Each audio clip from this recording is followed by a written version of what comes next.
Hello everyone, and I hope you're all good. Welcome along to a new video, and this video will be covering the Cuckoo Line disused railway all the way from its beginning in Polegate right up to Erridge, and we may even take in Tunbridge Wells West if we get time. This is probably going to be over 2 or 3 videos, as there's quite a lot to see and do, and a lot of stations to look at, a lot of bridges, a few tunnels. It's all go really. So without further ado, we'll make our way down to Polegate where it begins, and the station, well, what was the station is unfortunately not there now, but we'll start there and make our way up to Howsham, Henley, Horham, Heathfield, Mayfield, Rodfield, and then Erridge. So let's go. So here we are at the site of the original Polegate stations, now Morrison sadly, and really it was only knocked down probably about 5 years ago, the original station, but before that it was a restaurant because they moved the station nearer the town up that way and shut the station, and then that became a restaurant.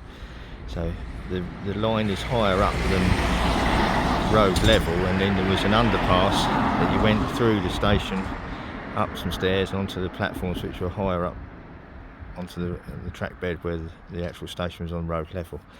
But as I say, it's knocked down a few years ago and replaced with this monstrosity. But there's still a live line behind there because the Cuckoo, it turned off just up the road there to the right, which we'll go and look at in a minute. And so there's still the Brighton to Eastbourne line there, and as you can see, even a pub called the Junction. So what we'll do, we'll walk up to the other up the road and have a look at the bit where it went under the road. So we've moved on up the road a little bit, not far, and the Cuckoo branched right on a single track from the main line up this here and across under this road, in a bridge, under a bridge, and you can see here by the railway fence posts, it's all overgrown, but this is the cutting that would have been where the railway crossed. But still evidence of it because of the fence posts, and then we've gone, say, over there and continued that way to Howsham, which is where we'll be heading soon. There is evidence of some cutting over the other side where we were at the beginning of this video, so I might go back down there and just have a quick look and video that, but there's not a lot to see. It's just an overgrown cutting, but it is still unbuilt on. So as you can see, let's have another view. You've got the concrete railway fence posts that give it quite a bit, and there's no sign of any bridge abutments or anything like that. That's all gone years ago. But anyway, to the next bit. So we are around the other side. This is the original track bed heading back towards Polegate, towards the bridge we just spoke about over the road. And as I said before, it's pretty much overgrown and there really isn't a lot to see. But we'll just walk up here anyway and have a quick look. But as I say, we're walking that way to Polegate. So we're going back on ourselves slightly, but it's worth just to have a look round, because obviously as this was more of a cutting, it came up to the bridge. Under the bridge we just went by, well, the area of the bridge we just went by, and then left into the main line and into Polegate. So, but as I said, we're going back on it. And what I'll also do, if I can, is drop some pictures in of various things, stations and whatever, as they were back in the day, if I can get some, so you've got an idea of what it looked like, especially Polegate, as it's nothing like it now at all. But here, I think we'll just call it a day here because it doesn't go much further anyway, and there's not a lot to see apart from an overgrown embankment and track bed.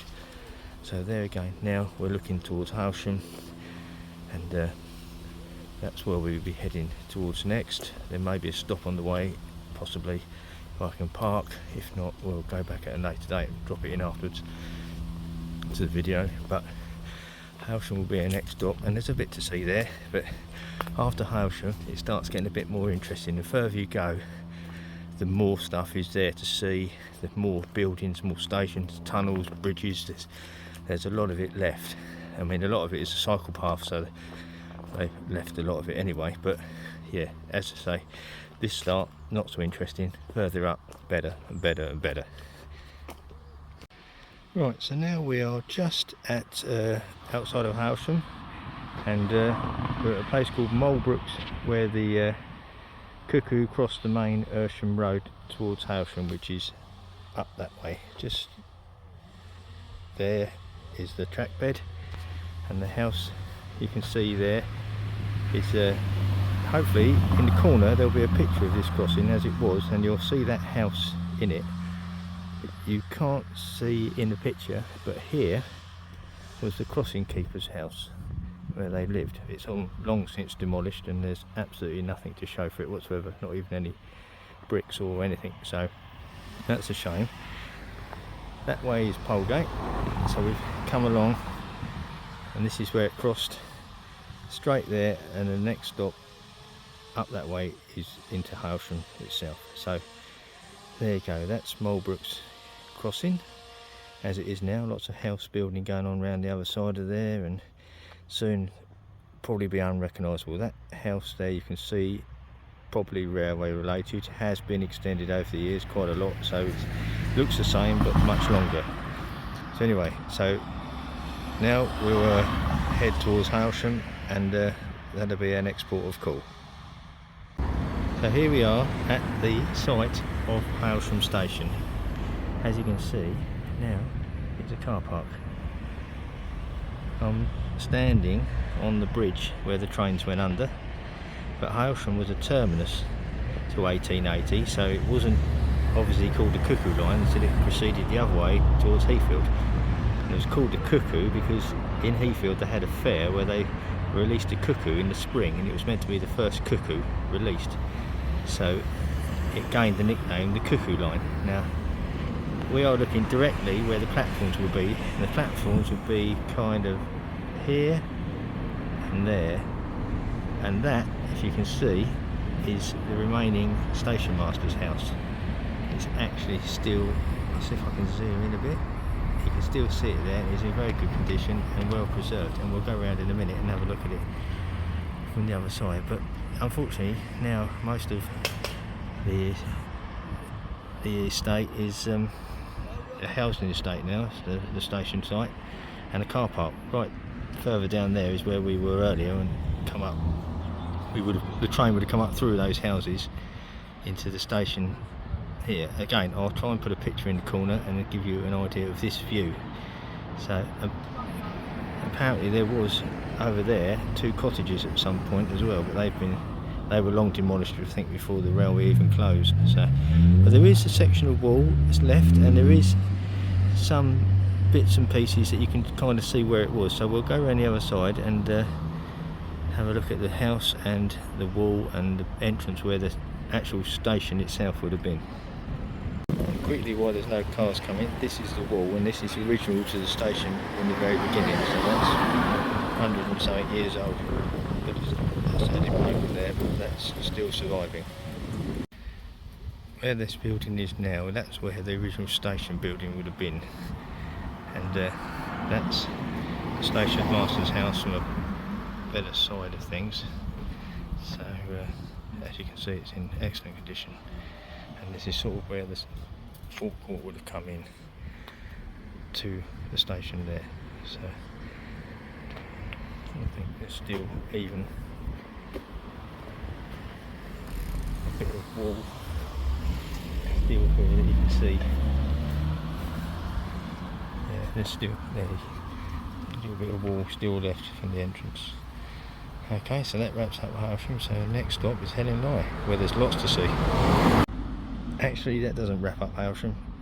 I was forgetting. This is the bridge I was standing above earlier, now modernised, but that's would a bit rickety, and I think the council put this new one in when they did the Cuckoo cycle track, which goes all the way out to Heathfield. But just up here is a lovely 3-arch bridge, which is worth the walk up to have a look. So it's just up here, it's out of eye shot at the moment, but I'll start filming again when we get there. So here we are, about 500 yards from the station itself. There's this lovely bridge, 3-arch bridge. It's a bit covered with trees, but hard to see the other 2 arches. Let's go around the other side so we can.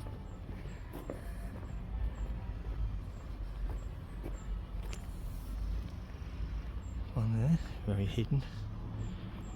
And the other one there. Used mainly now for people to walk to Tesco's. There you go. And that is the view from the way to Helen Lye, which we'll be visiting next. So here we are.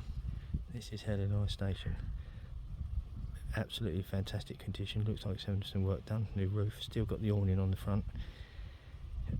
Canopy, I suppose you could say, not awning.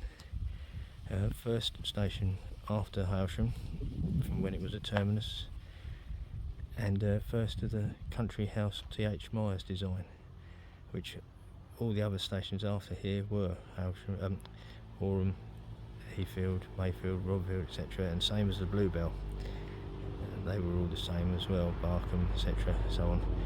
And this is a private house now, so I'm not going to film too long here, but it's exceptional condition. And we'll go around the front. You can't see a lot around the front because they've let the hedge grow up along the front now. Helen Lye was different to all the others, as it only had one platform. It was obviously the Cuckoo was single line, but most stations had a passing loop and 2 platforms, whereas Helen Lye only had 1 platform. But it did have an electric railway on the other side going to the Helen Lye Hospital, which had a wooden platform, but that was disappeared in the 30s, I think, and discontinued. But we'll go back around the other side and we'll look for evidence of that which we can see, and some other bits and pieces which we can see. So we'll be around the other side in a minute. So what we've got here is the road overbridge, which carries the Helen Lye Road, and you've got a bit of platform just left there, and that pathway has been cut through the platform, and the station is behind this hedge. So they've obviously let it grow up for privacy, which is fair enough. But as you can see, the bridge is in good condition, and we may go up that way for a bit in a minute because there's another bridge up there worth watching. So I'm going to spin round now because we're going to go down to look at something in the grass. Here's another view. You can see the still has the awning canopy, I should say, not awning, canopy on the front, and under here somewhere, you probably can't see it, is the edge of the platform, probably about there. So, but there you can see where the train, we would be standing directly on the track at this point, and you can see the condition of the station is absolutely fantastic. So we're going to carry on down this way because there's a few things to look at there. You can see there the actual platform of the station, still in excellent condition. I say Helen Lye is the best preserved station on this line. Mayfield comes close, but this is almost like they just walked away from it. Everything is there. If you look carefully, there's still a few things you can find scattered around. There's some sort of concrete, either a sleeper or a fence post, possibly a fence post, I don't know, I don't think it was a sleeper, just laying in the undergrowth. You've got some other bits and pieces here, just laying in the grass. Now there is a set of points in out there, but I think it's been overgrown. They used to be there, and I looked for them, I can't find them, but they used to be there, and it was where they changed to send the electric train up to the hospital, and it was in this lot somewhere, but I think it's so overgrown, obviously being summer, that I don't think we're going to be able to see them, because they used to be quite easy to spot, but I think they've grown over. I think it's somewhere here, but I might have a look in a minute and see if I can find them. But on the other side, you've got this, and this loading gauge that's been kind of restored. It was laying in the bushes over there behind that tree for a long time. I remember seeing it when I walked my dog, and someone dragged it out, kind of restored it and put it there. I don't think it's the original place for it, but how cool is that? So yeah, someone's done something good. Obviously it was in poor condition, but it looks good to see it there. Well, I'm going to look for that thing, and if I have some wheels there, so someone's made a chair out of council, I expect. I'm going to have a look in the bushes, and if I can find that thing, I'll take a video of it. So, hopefully in a minute. Not a massive amount to see here, but this here, this gate, is at the point where the railway went round the corner there towards the hospital, the electric overhead cable line, and then went back down there and joined the main single line where I was looking for those points, which I never found. But yeah, this has been put here recently, the gate, but the posts are original, and the railway would have gone round there through those, where those trees are, through that bit there, round across the main road down there, up into the hospital. So there you go. Now I'm going to go up the railway a bit more, probably about half a mile, because there's a lovely bridge, and I'll go and have a look at that. That's why we're in the area. So I'll see you there. Just before we leave, one last glimpse at the station through the bushes. You can just about see the edge of the platform and the booking area and everything. Absolutely fantastic. Winter time it's much better. You can see it really well in the winter. Okay, onto the bridge. So here we are, about 3/4 mile outside of Headland, and this is Shaw Pitts Bridge. And this is probably my favourite bridge along here. Don't ask me why, it just is. It's fantastic. Used to walk up here with my dog many times, and kind of was a turning round point, and similar to all the other bridges. I mean, it's not much different, but it's just where it is. You can get up on the top, which we will in a minute, but it even echoes underneath when you walk, just that bit. So it's in great condition. The abutments are good. Cap stones are all on there. Look at that. Look at the sun, evening sun reflecting on it. It's beautiful. That way, back towards Headland, this way towards Horham. Right, let's see if we can get up on the top. Let's have a go. Hopefully, without stinging my legs. Through here, there's a little culvert there to look at as well. Look, while we're here, have a look at that.